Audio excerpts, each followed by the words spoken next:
বিশ্বাস করুন, এই বেগুনের চপ আপনারা কখনোই খাননি, আর খেতে যে কী মজা আপনারা একবার করলেই বুঝতে পারবেন। একদম ভিন্ন স্বাদের বেগুনের চপের রেসিপি নিয়ে আপনাদের সামনে হাজির হয়েছে। ছোট থেকে বড় সবাই পছন্দ করবে। আমি আশা করছি আমার এই রেসিপিটাও অন্য অন্য রেসিপির মতো অনেক অনেক ভালো লাগবে।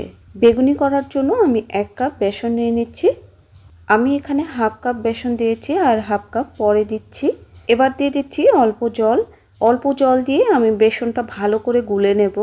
অল্প জল দিয়ে বেসন গোলালে খুব সুন্দরভাবে গুলে যায়। আমি অল্প অল্প জল দিয়ে বেসনটা গুলে নিচ্ছি। এবার বাকি হাফ কাপ বেসনটা আমি দিয়ে দিচ্ছি। এবার একটু জলও আমি দিয়ে দিচ্ছি। এবার ভালো করে আমি মিশিয়ে নিচ্ছি। বেসনটা খুব ভালো করে মেশানো হয়ে গেছে। এবার আমি কিছু উপকরণ দিয়ে দিচ্ছি হলুদ গুঁড়ো। এবার দিয়ে দিচ্ছি লঙ্কা গুঁড়ো। ঝালটা অবশ্যই আপনারা আপনাদের স্বাদ মতো দেবেন। এবার দিয়ে দিচ্ছি 4 টেবিল চামচ ময়দা, দিয়ে দিচ্ছি 4 টেবিল চামচ চালের গুঁড়ো। চালের গুঁড়ো দিলে কি হয়, আপনার বেগুনিটা অনেক মুচমুচে হবে। দিয়ে দিচ্ছি স্বাদ মতো নুন। এবার দিয়ে দিচ্ছি 1 প্যাকেট পোস্তদানা, আর 1 প্যাকেট পোস্তদানা ধরেই কিন্তু আমি ব্যাটারের মধ্যে দিয়ে দেব। আর এই পোস্তদানা কিন্তু অবশ্যই দিতে হবে। এই তো, এটা হচ্ছে 1/4 কাপ।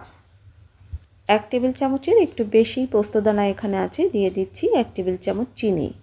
যদি আপনারা চিনি খেতে পছন্দ না করেন তাহলে চিনি দেবেন না।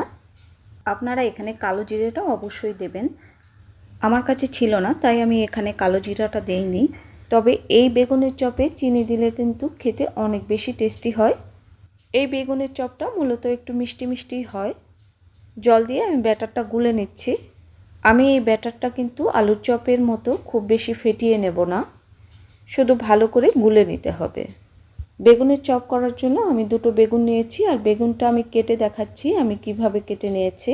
দেখুন, আমি ঠিক এইভাবে পাতলা পাতলা করে কেটে নিয়েছি। দেখে নিশ্চয়ই বুঝতে পেরেছেন আমি কতটা পাতলা করেছি আর কিভাবে কেটে নিয়েছি। ঠিক আপনারা এভাবেই কেটে নেবেন। আমি সবগুলো বেগুন কিন্তু এভাবে কেটে নিয়েছি, আর বেগুনটা কাটার আগে কিন্তু আমি ধুয়ে নিয়েছি, তাই কাটার পরে আর বেগুনটা আমি ধোবো না।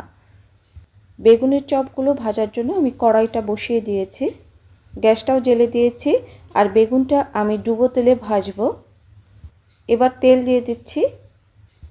তেলটা গরম হতে থাক, এদিকে আমি ব্যাটারের মধ্যে বেকিং সোডা দিয়ে দেব। হাফ টি স্পুনেরও কিন্তু কম আমি বেকিং সোডা দিয়ে দিচ্ছি। এবার বেকিং সোডা দিয়ে ভালো করে মিশিয়ে নেব। আমার রেসিপিটা যদি আপনাদের ভালো লাগে অবশ্যই লাইক, কমেন্ট, ফ্রেন্ডস অ্যান্ড ফ্যামিলির সাথে শেয়ার করবেন। আর খুব বেশি ভালো লাগলে অবশ্যই চ্যানেলটা সাবস্ক্রাইব করবেন। বেসনটা গোলানো হয়ে গেছে, এদিকে তেলটাও কিন্তু গরম হয়ে গেছে। তেলটা গরম হয়েছে কিনা বুঝবেন কি করে, একটু ব্যাটার হাতে করে যদি তেলের মধ্যে দেন, ব্যাটারটা তেলের মধ্যে দেওয়ার সাথে সাথেই যদি উপরে উঠে আসে তাহলে বুঝবেন তেলটা পারফেক্ট গরম হয়েছে। এবার বেগুনটা আমি ব্যাটারের মধ্যে ভালো করে ডুবিয়ে তেলের মধ্যে ছেড়ে দেব। আর তেলের মধ্যে দেওয়ার পর খুন্তি দিয়ে আমি এভাবে উপরে তেল দিয়ে দেব। এতে বেগুনিটা অনেক ফুলে যাবে। আর দেখুন বেগুনিটা কিন্তু অনেক ফুলে গেছে। এভাবে আমি 4টে করে বেগুনের চপ একবারে ভেজে নেব। বেগুনের চপগুলো যখন উল্টে দেব তারপরে আবার আরেকটা বেগুনের চপ আমি দিয়ে দেব। এই বেগুনিগুলো খেতে কিন্তু একদম অন্যরকম। একবার বানিয়ে দেখতে পারেন, আশা করি আপনাদের ভালো লাগবে। 2টো বেগুনের চপ আগেই হয়ে গেছিলো, আমি তুলে নিয়েছি, বাকি 2টোও তুলে নিচ্ছি। এই তো আমার বেগুনের চপগুলো কিন্তু হয়ে গেছে। সবাই সুস্থ থাকুন, ভালো থাকুন, টাটা।